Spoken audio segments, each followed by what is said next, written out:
আকাশবাণী কলকাতা, সমীক্ষা। শিরোনাম, জাগিয়ে দেয় যে মরণ। বলছি সংযুক্তা সিংহ। সবার আগে একটা কথা খুব স্পষ্টভাবে বলা দরকার। না, বানতলা, ধানতলা, হাথরাস, উন্নাও, কাঠুয়ার সঙ্গে আরজিকর হাসপাতালের ঘটনা তুলনীয় নয়। ধর্ষণ, হত্যার ওই ঘটনাগুলির কোনোটি কর্মক্ষেত্রে ঘটেনি। সারা দেশ যে প্রতিবাদে গর্জে উঠেছে, আর সেই গর্জন তীব্র থেকে তীব্রতর হচ্ছে, যার ঢেউ আছড়ে পড়েছে দেশের বাইরেও, তার সবচেয়ে বড় কারণ হয়তো এটাই: নিজের কাজের জায়গায় সরকারি হাসপাতালে একজন মহিলা চিকিৎসকের ওপর এত ভয়ঙ্কর নৃশংসতার নজির কেউ দেখাতে পারেননি। অনেকে মনে করাচ্ছেন মুম্বাইয়ের হাসপাতালের ধর্ষিত নার্স অরুণা শনবাগের কথা। মৃত্যু যাকে নিষ্কৃতি দিয়েছিল ৪২ বছরের কোমাচ্ছন্ন জীবন থেকে। কিন্তু চারতলার সেমিনার রুমে ৯ই আগস্ট সকালে পিজি দ্বিতীয় বর্ষের ছাত্রী চিকিৎসকের বিবস্ত্র বিক্ষত দেহ আবিষ্কারের পর এখনও জানা যায়নি ৩৬ ঘণ্টা টানা ডিউটি করে ক্লান্ত ঘুমন্ত মেয়েটার ওপর অত্যাচার চালিয়েছিল ঠিক কজন। ময়নাতদন্তের রিপোর্টে শরীর জুড়ে আঘাতের যে বিবরণ শোনা গেছে, তাতে ক্রমশ পোক্ত হয়েছে গণধর্ষণের অনুমান।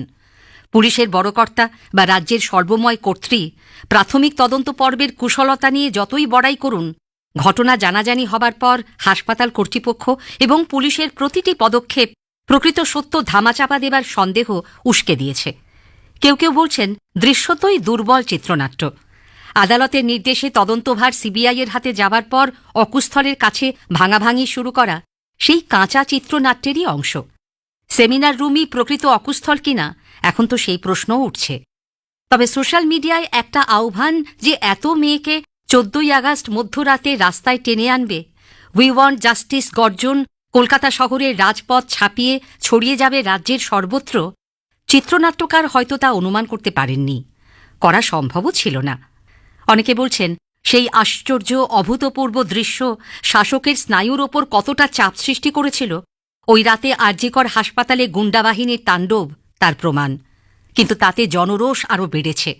দুর্বৃত্ত তাণ্ডবের দায় বাম আর রামের ঘাড়ে চাপানোর কাউন্টার ন্যারেটিভ কাজে আসেনি, বরং আরও গাঢ় হয়েছে প্রমাণ লোপাটের সন্দেহ। দুর্বৃত্তদের রাজনৈতিক আনুগত্য গোপন থাকছে না। হামলার সময় রক্ষাকর্তা পুলিশের ভূমিকা এখন আতশকাচের নিচে। প্রকাশ্যে আসছে আরজিকর মেডিকেল কলেজ হাসপাতালের অন্দরের রোমহর্ষক নানা কেচ্ছা কাহিনী।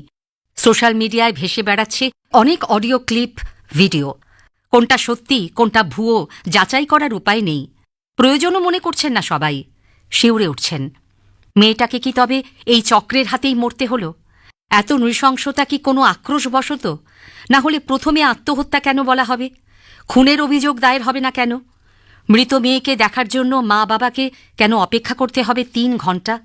দেহের সৎকার করার এত তাড়াই বা ছিল কেন পুলিশের? সিবিআই তদন্তে আপত্তি নেই বলেও কেন গড়িমসি করলেন সরকার মুখ্য? যে অধ্যক্ষের বিরুদ্ধে ভুরি ভুরি অভিযোগ, মৃতার বাড়ির সামনে দাঁড়িয়ে তার ইস্তফা গ্রহণ না করে আর এক হাসপাতালে পাঠানোর ঘোষণা সরকারের চরম অসংবেদী মনোভাবকেই বেআব্রু করেনি কি? স্রোতের মতো ধেয়ে আসা প্রশ্নের কোনো জবাব নেই প্রশাসনের কাছে। অস্বস্তি, মতভেদ বাড়ছে শাসক দলের অভ্যন্তরেও। দিশেহারা দেখাচ্ছে তাদের, কিছুই নিয়ন্ত্রণে থাকছে না। একটা মৃত্যু নাড়িয়ে দিয়েছে, জাগিয়ে দিয়েছে অগুন্তি মানুষকে।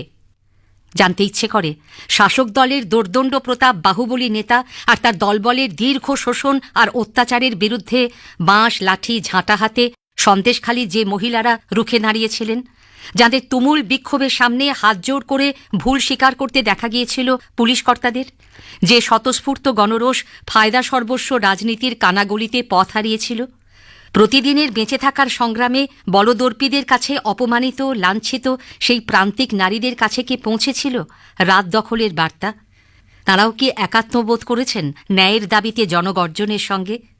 পার্ক স্ট্রিট থেকে কামদুনি, মধ্যমগ্রাম থেকে হাঁসখালি, দাড়িভিড় থেকে আমতা, প্রতিটি অপরাধে শাসকের ভাষ্য মুখ বুজে মেনে না নিয়ে যদি আজকের মতো পথে নামত সাধারণ মানুষ, ভয় না পেয়ে চোখে চোখ রেখে পাল্টা প্রশ্ন করত, ৩১ বছরের সম্ভাবনাময় জীবনটা কি তাহলে রক্ষা পেত?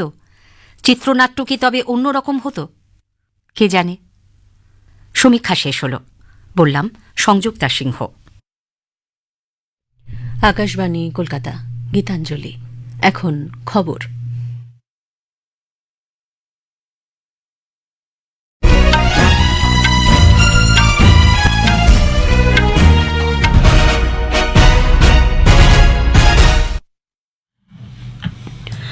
আকাশবাণী খবর পড়ছি সুরিতা সাহা।